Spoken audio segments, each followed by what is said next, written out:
El 1 de diciembre de 1948, en la playa de Somerton, al sur de Australia, se descubrió el cuerpo de un hombre elegantemente vestido. No tenía identificación.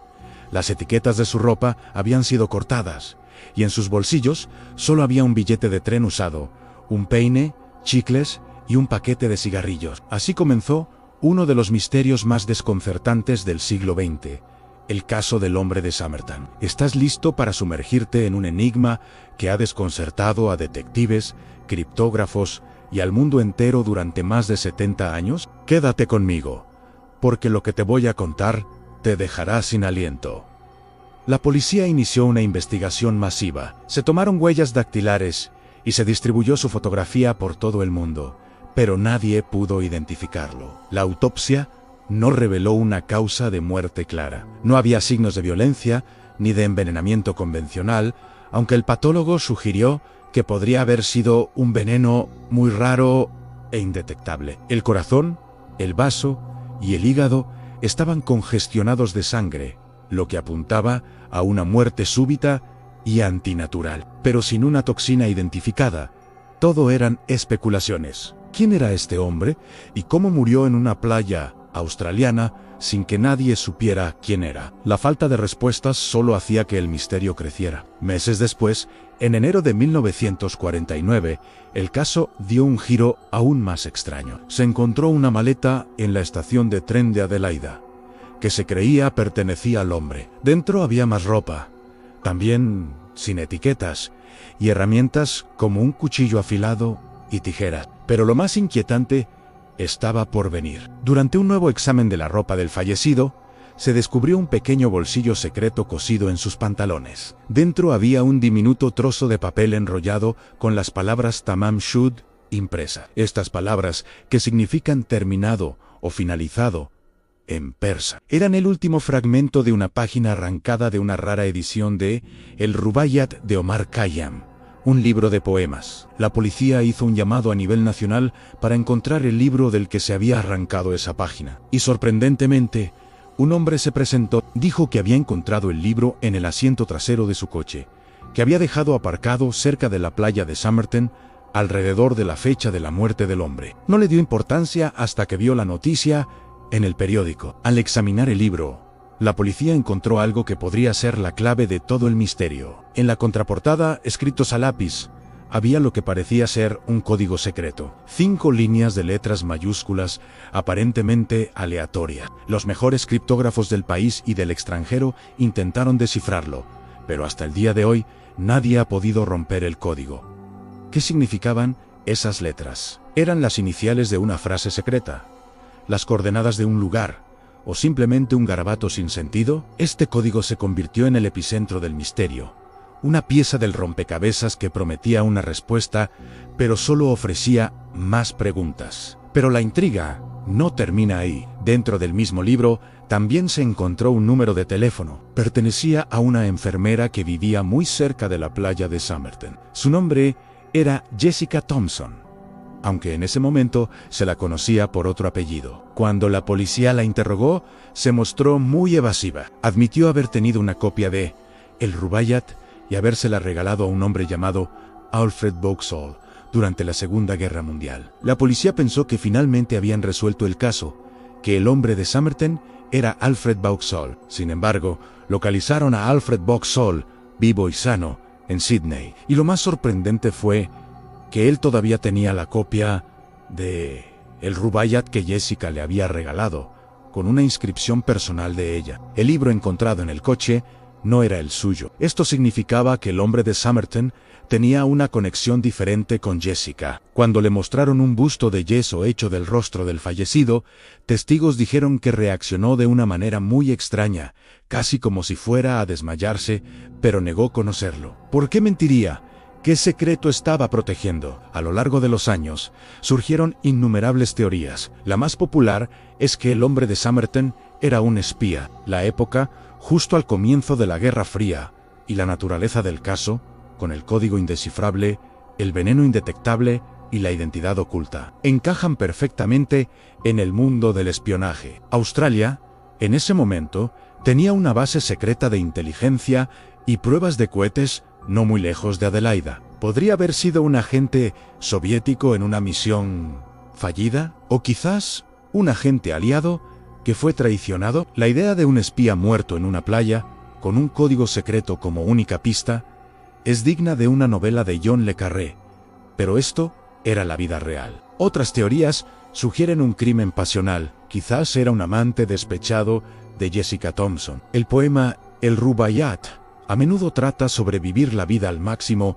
y no arrepentirse, pero también sobre la finalidad de la misma. Las palabras tamam shud, terminado, podrían haber sido una nota de suicidio poética. Sin embargo, el suicidio con un veneno tan exótico y la meticulosa eliminación de su identidad parece demasiado elaborado para un simple desamor. Cada teoría parece encajar en algunas piezas, pero deja otras completamente fuera de lugar. El miedo y la paranoia que rodearon el caso en su momento fueron intensos. La idea de que un espía pudiera operar y morir sin ser identificado en suelo australiano era aterradora. La incapacidad de la policía para resolver el caso, a pesar de sus enormes esfuerzos, solo alimentó la sensación de que estaban lidiando con fuerzas mucho más grandes y organizadas de lo que podían imaginar. Era como si un fantasma hubiera aparecido y desaparecido, dejando tras de sí un misterio insoluble. Durante décadas, el hombre de Somerton descansó en una tumba sin nombre,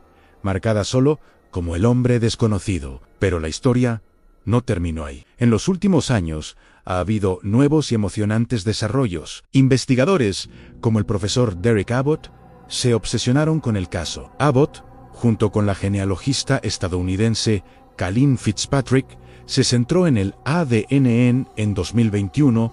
Después de una larga batalla legal, las autoridades australianas finalmente exhumaron el cuerpo del hombre de Somerton para intentar obtener un perfil de ADN viable. Y en julio de 2022, Derek Abbott anunció un avance espectacular. Utilizando cabellos que habían quedado atrapados en la máscara de yeso hecha en 1949, lograron secuenciar el genoma del hombre. A través de una minuciosa investigación genealógica, rastrearon su árbol familiar y llegaron a un nombre: Ann Carl Charles Webb.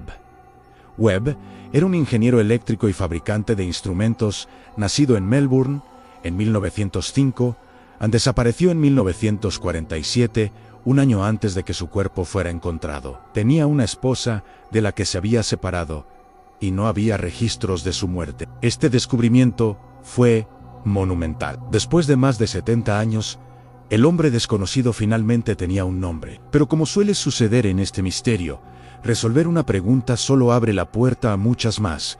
¿Por qué Carl Webb estaba en Adelaida? ¿Por qué ocultó su identidad de manera tan elaborada? ¿Y cuál era su conexión con Jessica Thompson? Una teoría sugiere que el cuñado de Jessica Thompson se llamaba Carl, lo que podría indicar una conexión familiar o matrimonial. Además, el nombre de Webb nos da nuevas pistas. Sabemos que le gustaba apostar a los caballos y que era aficionado a la poesía. Esto podría explicar el código en el libro. Algunos sugieren que no es un código de espionaje, sino una especie de anotación personal relacionada con apuestas o poemas que él mismo escribía. Sin embargo, la causa de su muerte sigue siendo un misterio. Saber su nombre no nos dice si fue asesinado, si se suicidó o si murió por causas naturales. El misterio de Jessica Thompson también se profundizó. Su hija, Kate Thompson, ha hablado públicamente sobre el caso. Dijo que su madre hablaba ruso y que le había confesado que había mentido a la policía sobre el hombre de Somerton, admitiendo que su identidad era conocida por un nivel superior al de la policía. Esto refuerza la teoría del espionaje. ¿Era Jessica también una espía? ¿Estaba involucrada en la misma red que Carl Webb? ¿O simplemente era una mujer atrapada en una situación peligrosa, obligada a guardar silencio para protegerse a sí misma y a su familia? Incluso hay especulaciones de que el hijo de Jessica, Robin, podría haber sido también hijo de Carl Webb. Tienen algunas características físicas inusuales en común, como la forma de las orejas y los dientes. Si esto fuera cierto, añadiría una capa trágica y personal al misterio. Quizás Webb viajó a Adelaida para ver a su hijo y algo salió terriblemente mal. Así que, aquí estamos, con un nombre, Carl Charles Webb, pero aún sin respuestas definitivas. El hombre de Somerton ya no es un desconocido, pero su historia sigue envuelta en sombras. Fue un espía, un amante, un poeta, un hombre huyendo de su pasado, o todo lo anterior. Cada nueva pieza de información parece complicar la narrativa en lugar de simplificarla. El código sigue sin descifrarse, la causa exacta de la muerte sigue sin confirmarse, y el papel de Jessica Thompson sigue siendo un enigma. El caso del hombre de Somerton nos recuerda que, a veces, la verdad es más extraña que la ficción. Es un laberinto de pistas falsas, secretos y preguntas sin respuesta que ha cautivado al mundo durante generaciones. Y aunque ahora conocemos su nombre, el verdadero misterio de Carl Webb, el hombre que murió en la playa de Somerton, quizás nunca sea Tamam Shud, nunca esté realmente terminado. ¿Qué piensas tú? ¿Qué pasó? ¿Fue un caso de espionaje de la Guerra Fría, un crimen pasional o algo completamente diferente? Déjame tus teorías en los comentarios. Me encantaría leerlas. Gracias por acompañarme en este viaje a uno de los misterios más grandes de la historia. Si te gustan este tipo de historias, no olvides suscribirte y activar la campanita para no perderte ningún video. Nos vemos en el próximo misterio.